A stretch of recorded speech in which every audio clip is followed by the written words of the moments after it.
For this lecture, we will discuss the pre-lab for experiment 5, which focuses on the analysis of total hardness in drinking water using complexometric and titration.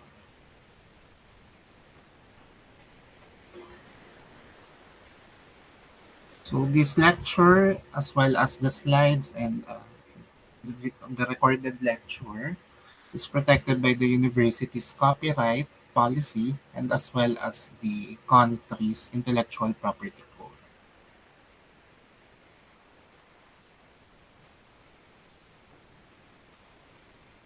So the objectives of this experiment, so first is for you to apply the concepts of complexometric titration in determining the total hardness of drinking water.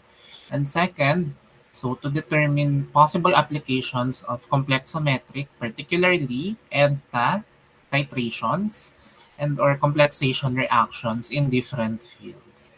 So we will be looking at a particular type of complexometric titration and its possible applications in different fields of study. So when we talk about water hardness,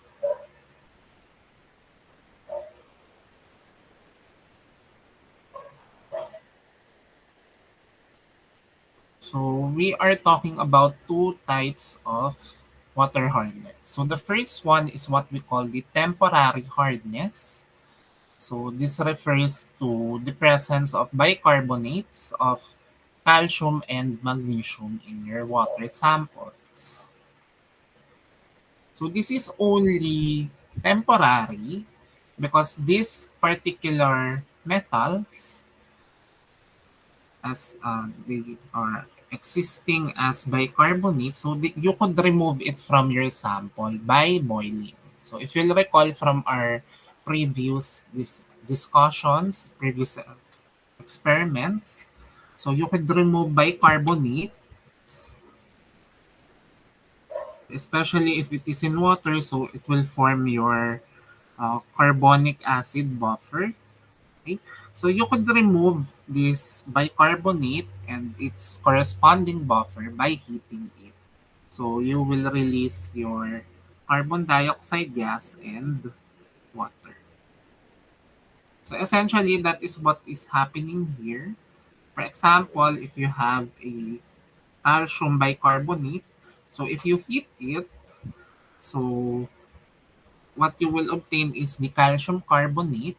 So that is part of the water hardness. And then you have your water. Okay. So the calcium carbonate from these types of um, ions, so metal ions, can be removed by boiling. Okay. Because eventually, again, the carbonic acid buffer, buffer so will be involved, so producing carbon dioxide gas and water. So on the other hand, so we also have your metal ions that contributes to what we call the permanent hardness of water samples. So these, on the other hand, are due to salts that remain in the water despite prolonged boiling. So even if you boil it for a very long time, so you will not be able to remove it from your sample.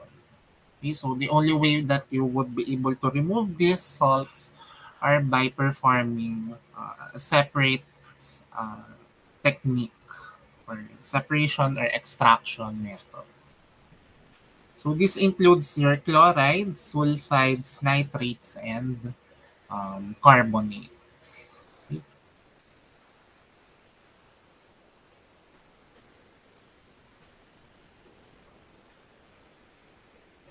So together, the temporary hardness and the permanent hardness.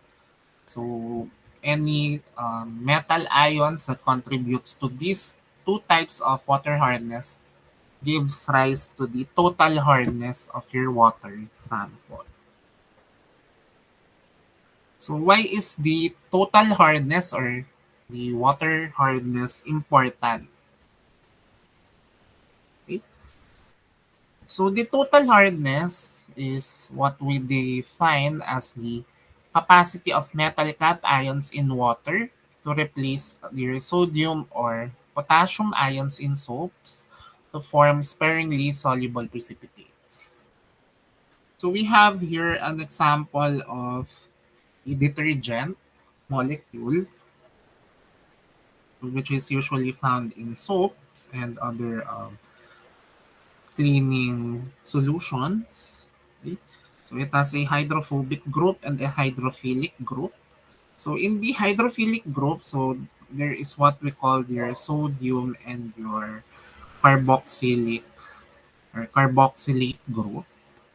So these two interact with one another to remove the dirt from your samples or from whatever that you are cleaning. Okay?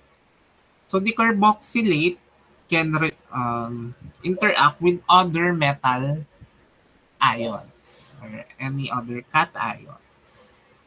So these particular metal cations can precipitate out your soap. Okay? So that is why it's important that you really need to have a water that is not that hard or its water hardness is um, very much within the levels recommended by the water regulating authorities. Okay. So we could also define your total hardness as the amount of calcium and magnesium in water. So although we did specify that the total hardness can be any metal cation that is present in our water. So for our experiment, we will only limit it to calcium and magnesium because these are the only metal cations or minerals that are found in the sample that we will be analyzing. So in mineral water. Okay? And usually, so these two metal cations are what is um, reported when we talk about the total hardness of water samples. Okay? So this particular parameter is important in water analysis because high amounts of metals, particularly again calcium and magnesium ions in water, will pose several problems. So this is where the soap molecule will come in. Okay?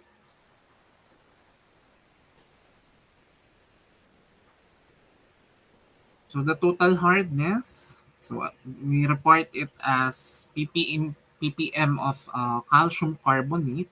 So this is just one of the recommendations by the American Public Health Association. So regarding the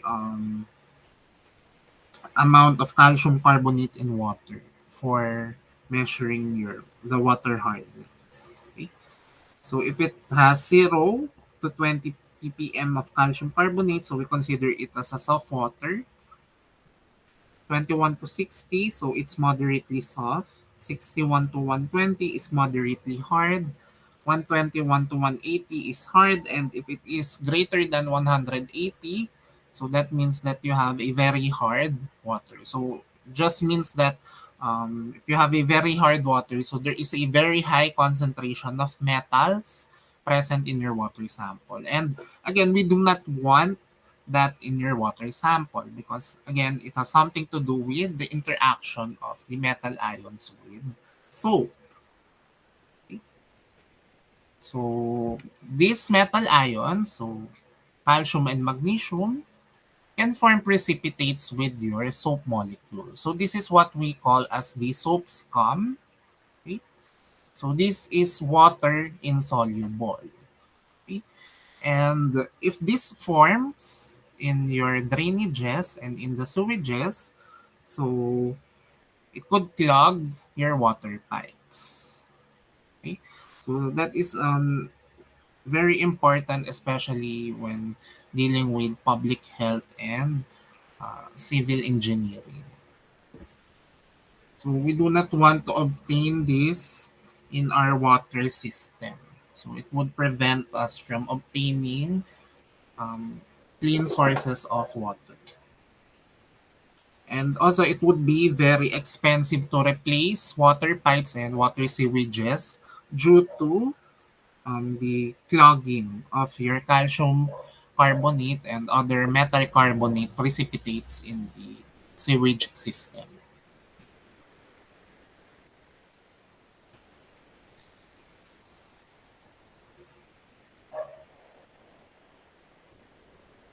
So, how will we determine whether your water sample is a hard water or if it is a soft water? So, we can determine this using your complexometric and titration. Okay, so this is just one of the different methods that you could use to determine your water hardness. Okay, so let's dissect the meaning behind the method. Okay, so it's complexometric because that is the type of titration that is involved. So we are dealing with a complexometric or a complexation reaction. So the titration involves a complexation reaction. So there is a complex form in this particular titration. And the EDTA here, so this is the specific method that is used for the analysis of water hardness. And EDTA is also the titrant that is used for this method. Okay, so let's have a brief review of what complexation reactions are.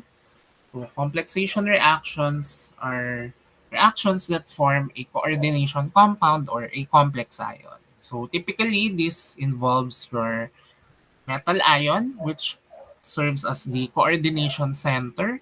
So um, according to the Lewis acid-base theory, so your complexation reaction is also an acid-base reaction. So it's just a specialized type of an acid-base reaction according to Lewis. Okay? So this metal ion will react with your ligand. So this ligand is usually a Lewis base. Okay? So there will be a sharing or transfer of electrons between your metal ion and your ligand. So the metal ion will receive the electrons from your ligand. The ligand will be the one to donate electrons to your metal ion. So in the process, so they will form your complex ion or coordination compound. Okay? So we have here the Kf for this particular complex ion. So in the numerator, you have the concentration of your complex ion. And in the denominator, so you have the product of the concentrations of your metal ion and the ligands. So for a complexometric titration, so we are going to base your titration on the complex that is formed between your analyte and the titrant. So for complexometric titrations, usually your analytes are the metal cations. And the ligand is usually the titrant. Okay, so for our experiment, for this particular experiment, your analyte so would be the metal cation, so magnesium and calcium ions, and we will be titrating it with EDTA. So EDTA is a ligand. Okay, so that will form your metal EDTA complex.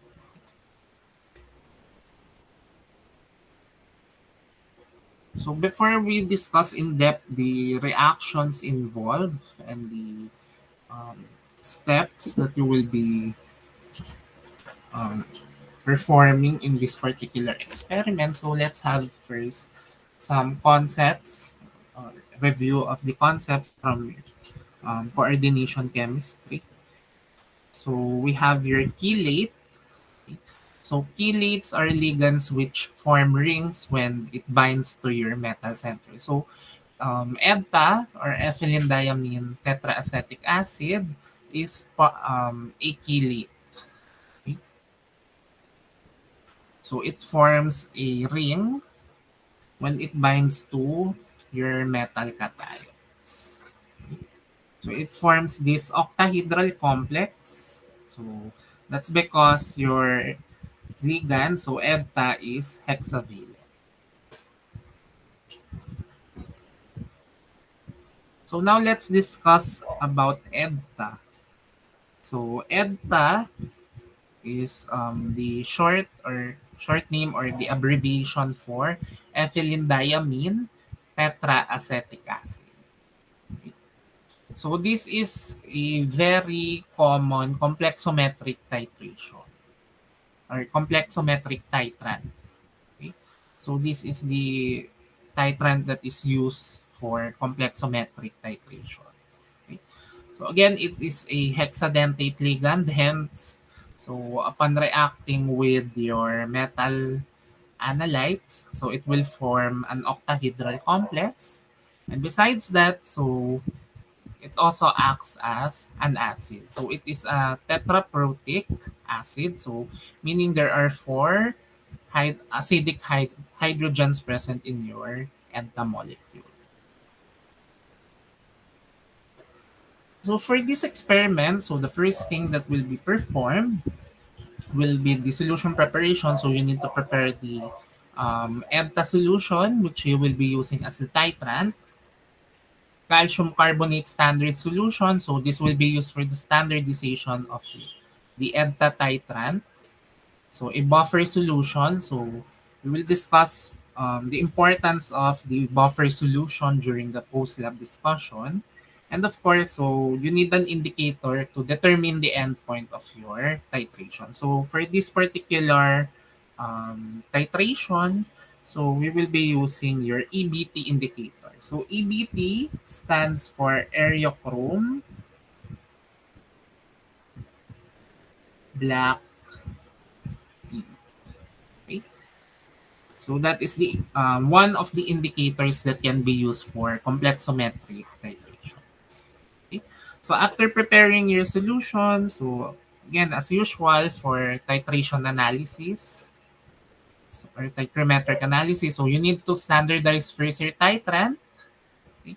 And then after standardizing the titrant, so you can now analyze your sample. So for the standardization of the titrant, so in this case, stated in the lab manual that you will prepare a zero point zero 0.01 molar EDTA solution. Okay. So for the standardization, so you will standardize the EDTA titrant using the calcium carbonate primary standard. And the indicator that will be used is the areochrome black tea.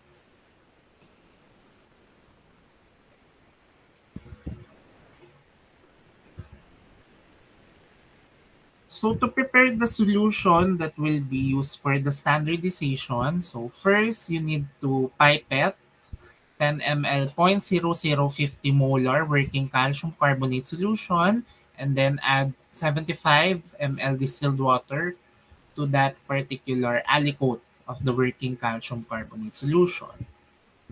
Then after that, so you need to add 3 ml of a 1 molar ammonia buffer solution with a pH equal to 10. Okay? So again, this particular buffer solution is very important in this uh, type of analysis. So we will discuss that when we get to the uh, post-lab discussion for this experiment. So after adding the buffer, so you can now add the areochrome black. So it's important that you follow the succession of adding the reagent. So you need to first add the buffer before you add the um, indicator. Okay? So upon adding the indicator, so the solution would become a pink or a wine red color. Okay? So from that, you can now titrate the working calcium carbonate, so the primary standard solution with your titrant. Okay? So up until the end point, which is a blue solution. So like the blue color in this picture. So after standardizing the EDTA titrant, so you can now use your titrant to analyze the amount of calcium and magnesium ions in your mineral water sample. So again, you'll just follow the same procedure. Okay? So you take a fifth, but this time since a sample solution, so you will not be including the primary standard. Okay? So you will take a 50 ml aliquot of your commercial mineral water sample. So make sure that it is indeed a mineral water sample and not a distilled water sample. Okay? So if you will use distilled water, so you will not expect anything to happen during your titration because it does not contain any metal cation. So it's important that to make sure that your sample is indeed a mineral water sample. Okay? So after pipetting 50 ml aliquot of the mineral water into your Elimir flask, so add 3 ml of the buffer, so the ammonia buffer pH 10. Then after adding the buffer, so add 2 to 3 drops of the Eriochrome black tea indicator. Okay? So again, after adding the indicator, so the solution would turn into wine red or a dark pink color. And then from that, so you can now titrate it with your standardized titrant. Okay? So concentration here is in quotation marks because of course you would be able to determine the exact concentration of your titrant from the standardization. Okay, so titrate the sample until the endpoint. So again, the formation of a blue solution. Okay. So we have here an illustration showing the colors involved. So the color transitions for this experiment. So upon adding the indicator, so again, to your primary standard solution or to your water sample, so it would turn into this wine red color. And as you reach the endpoint, so it would start to change color. So the endpoint is this blue solution. Okay. So this is another picture showing the color transition for the EDTA titration. So again, upon adding your Eriochrome black tea indicator, so it would be wine red, and your endpoint would be this blue color. So it's like a darker blue. Okay? So this is the endpoint. So if you will over titrate it, so the blue color would be this somehow like an aqua blue color. Okay? So you need to obtain this dark blue color. So that is the end.